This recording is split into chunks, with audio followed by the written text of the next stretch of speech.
Bom, meu amigo, está na hora da despedida. Hoje a gente vai ver a nossa última teleaula do curso sobre materiais. Agora, uma coisa eu posso garantir. A gente vai acabar o curso sobre materiais da forma certa. E você sabe qual é a forma certa de acabar um curso sobre materiais? É pelo acabamento, horas. Você vai conhecer o principal personagem quando o assunto é acabamento. Os materiais abrasivos. Vai ver quais são os principais tipos de abrasivos e algumas das suas propriedades. Se você se liga em materiais como a gente, então preste bastante atenção nessa teleaula, porque nós vamos mostrar como deixar uma peça tinindo para fazer bonito em qualquer produto, em qualquer máquina.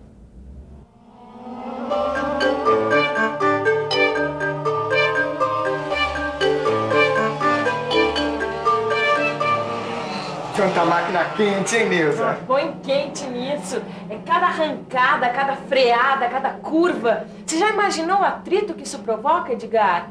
Deve dar um desgaste enorme para as peças dos karts, não? E desgasta mesmo, viu? Aumenta a temperatura, libera partículas e facilita a corrosão.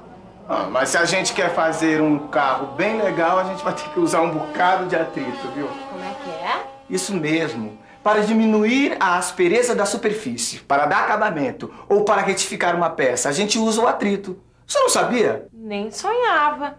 Para retificar ou dar acabamento no material, o técnico em mecânica usa um material abrasivo para tirar as irregularidades que a gente não enxerga a olho nu. Material abrasivo? Deve ser uma brasa, Mora. Ei, Neuza, não me vem com essa não, senão a gente acaba entrando num atrito, hein? Você está vendo um exemplo bastante simples de um atrito provocado por material abrasivo. Aliás, na indústria mecânica, a função do material abrasivo é bastante parecida com a da pedra de amolar, que com certeza você já conhece, já deve ter visto em alguma cozinha. Aliás, a gente não precisa sair da cozinha para entender direitinho o que é um material abrasivo. Quem não tem panelas de aço inox ou dessas panelas revestidas com resinas antiaderentes, tem que dar o maior duro para deixar uma panela velha brilhando. E sabe com o quê? Com sapólio. O sapólio é muito usado até hoje, mas ele é tão abrasivo que se a gente usar o sapólio para limpar uma panela de aço inox, vai deixar tudo riscado. Sabe por que isso acontece? Vamos ver.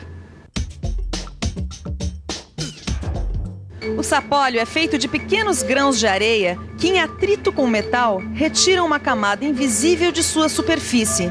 Daí a gente percebe os risquinhos.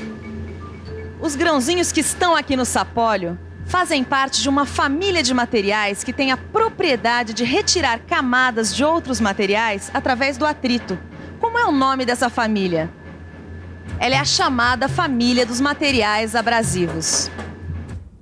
Aqui estão vários tipos de abrasivos que aparecem num monte de situações em mecânicas.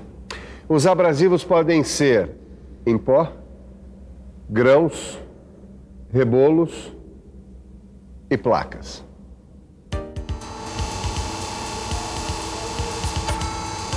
Nas operações que são feitas com ferramentas abrasivas, o atrito com a peça retira parte do material delas. E quanto mais fino for o grão do abrasivo, mais fino e polido será o acabamento. Pode reparar no acabamento de muitos produtos que você tem aí na sua casa ou no seu trabalho. Pode ser um motor, um vidro, uma faca de cozinha. Praticamente todos os objetos que você conhece foram usinados por abrasivos na sua fabricação. Compreende a importância do abrasivo?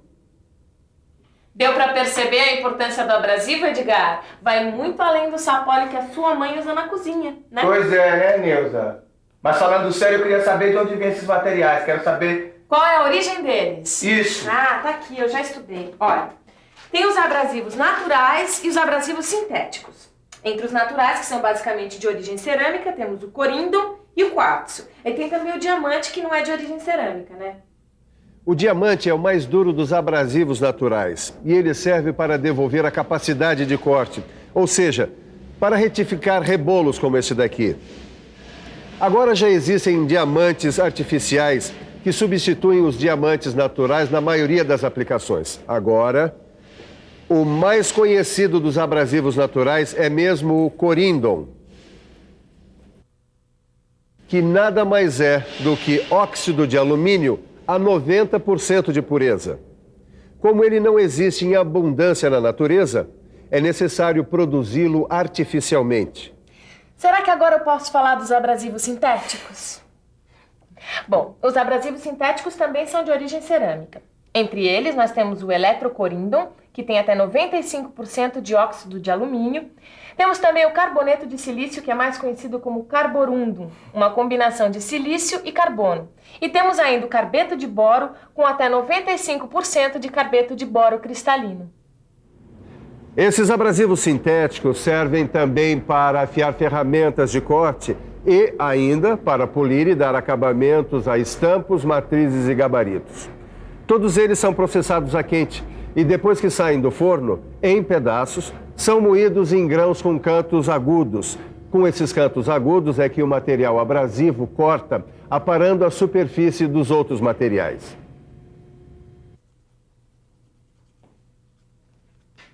Tá vendo só? Lixando unha. Essa teleaula tá ficando cada vez mais caseira. Edgar, se você usasse um pouco a cabeça, ia perceber que eu estou usando um abrasivo para afiar um material que precisa de um bom acabamento.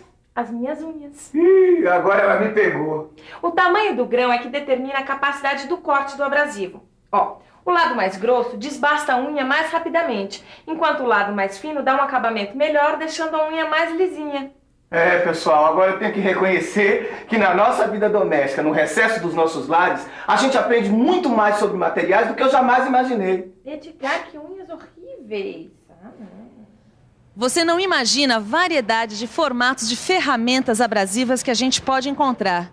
Conforme o tipo da cola, ou seja, o tipo de aglomerante usado para grudar os grãos abrasivos, e conforme o formato da ferramenta, a gente pode encontrar um tipo de ferramenta abrasiva diferente. Olha só esta aqui, por exemplo. Por favor, como é que ela chama e para que ela serve? Chama-se rebolo. Serve para retificação cilíndrica em superfície plana, eliminação de rebarbas e afiação de ferramentas. E as lixas usadas na indústria também são abrasivos? Sim, são ligadas por cola ou resina, aplicadas a um suporte. Nesse caso, o papel. Essa lixa com tela tem um abrasivo que chama-se óxido de alumínio, que é muito usado para se trabalhar em metal. E quais são os principais usos dos abrasivos na mecânica? Para cortar, retificar, rebarbar ou afiar, em diversas operações de usinagem.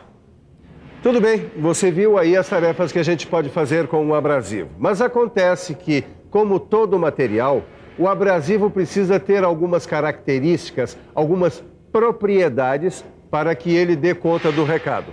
Você sabe quais são? Dureza. Dureza. O que é dureza, Neuza? Não é nada não. É que eu tava lendo aqui sobre as propriedades dos materiais abrasivos e justamente a primeira dessas propriedades é a dureza. Tem lógica? É, pela dureza que o abrasivo penetra e arranca as partículas do material a ser trabalhado. E se esse material a ser trabalhado tiver pouca dureza, o abrasivo dá um show nele? Isso mesmo. Quanto maior a diferença entre o abrasivo e o material, maior a eficiência do abrasivo. Agora, ele também pode se desgastar, né? Como assim? Não, como uma faca, uma tesoura, o abrasivo também perde o corte. Sabe por quê? Porque com o atrito, os cantos desses grãos abrasivos ficam arredondados e eles perdem o poder do corte. Por isso, esses grãos precisam ter uma propriedade chamada de tenacidade. Isso mesmo. Eles precisam resistir à fratura. Agora só tem uma coisa que tá me encucando ainda, Edgar. Como é mesmo que esses grãos ficam grudados uns nos outros, hein? Uma coisa importante é justamente o aglomerante que mantém os grãos abrasivos juntos um do outro. É ele quem determina a dureza do rebolo. Para usinar um material macio, a gente deve usar um rebolo duro. E para usinar um material duro, a gente deve usar um rebolo brando, mais macio, porque os grãos desgastados se desprendem facilmente do aglomerante, deixando a descoberto novos grãos com arestas prontas para cortar. Se você der uma boa olhada no seu livro, vai encontrar uma tabela muito interessante com o resumo das características de cada abrasivo. E além disso, vai ter exercícios para serem feitos que vão deixar você com o assunto na ponta da língua.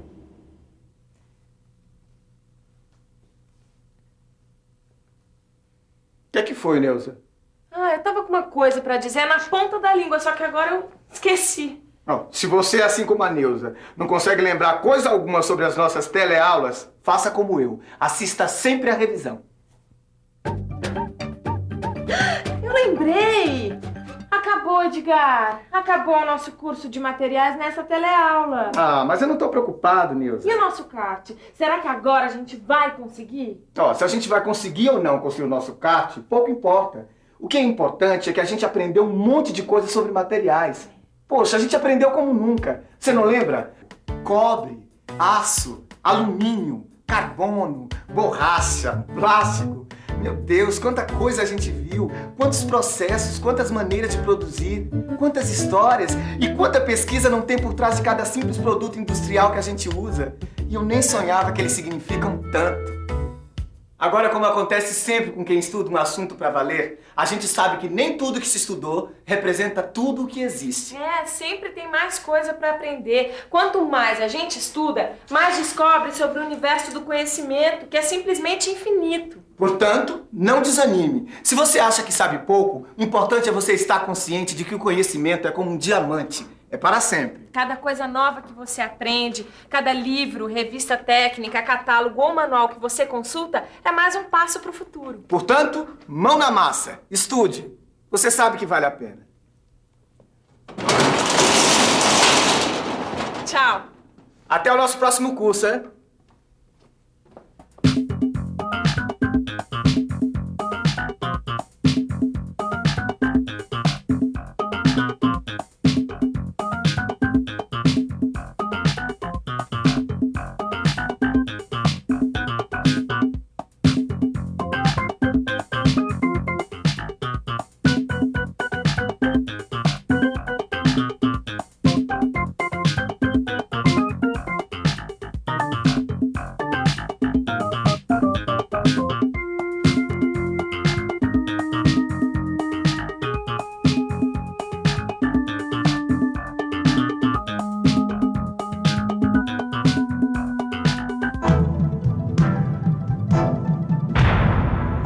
Telecurso 2000, um programa de educação do Sistema Fiesp e da Fundação Roberto Marinho.